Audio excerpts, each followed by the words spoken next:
Now here on Zoom TV, we love to explore things. We love to go behind the scenes with our sponsors and find out exactly what makes them tick, like we do with United Fuel Injection each and every week. We've taken you inside their operation, we've introduced you to their technical engineers, and we've also introduced you to their leaders of the different departments. Well, today, we thought we'd look at one of their customers' cars, and I'm joined by Matt, one of their leaders. How are you, Matt? Good, now, thanks. You had to do some alterations to this car for one of your clients. We did. We've done a lot of modifications to this car to get it to the horsepower level that he asked me to get it to. Okay, was that the brief? You had to increase the horsepower? We did. This is the second car we've done for the owner of this car, Joe Natoli.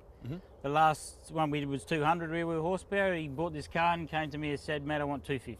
Okay, how about you take me through, pop the bonnet and take me through some of the changes. Absolutely. As you can, I mean, the scoop gives it away. There's something going on under there. Whoa, you can see you've done something here, Mac. Yeah, there's some nice shiny parts in there. I mean, obviously we started by doing a pre-dyno run. It made 110 horsepower at the back wheels. Our brief was 250, so we knew we had to do a lot of changes. So we took the inlet manifold off because it's inefficient for what we wanted. We fitted one of our custom inlet manifolds, custom Mitsubishi TDO5 turbos, bigger fuel pump to supply the fuel for the amount of boost, the 28 pound that we're running through this system.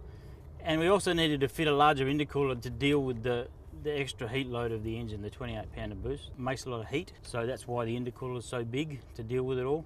Now, Matt, I bet if everyone at home is thinking what I'm thinking, bigger turbo, bigger diesel fuel pump, this must absolutely scale diesel now. Absolutely not, Aaron. Because we've increased the engine's overall efficiency, essentially your bang for buck out of your diesel is better.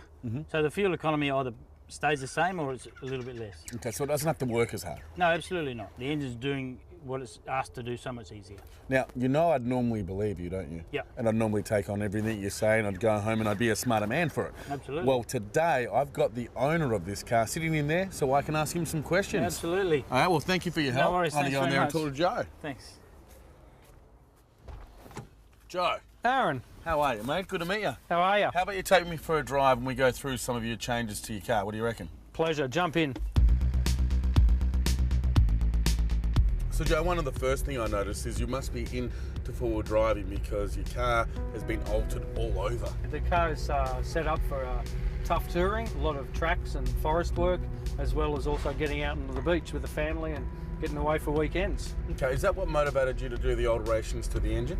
Yeah, sure, because the sand over here in Western Australia is very soft and you need that little bit of extra torque and that little bit of extra power to manoeuvre through the sand dunes and to get you out of trouble if you do come across it. So Joe, you now have over 250 horsepower. How has that reflected on the economy? Well, Aaron, the economy is now at such a point where we're getting an extra 100 kilometres out of every tank of fuel. We don't have to touch the throttle hardly as much as before because we're not sucking quite as much fuel as what was required in the original setup. Awesome, thanks for your time. Pleasure. So there you have it, straight from a customer's mouth. Now, if you would like to add torque or efficiency to your four-wheel drive, make sure you drop in and see the professionals at United Fuel Injection. For more info, go to zoomtv.com.au and follow the links.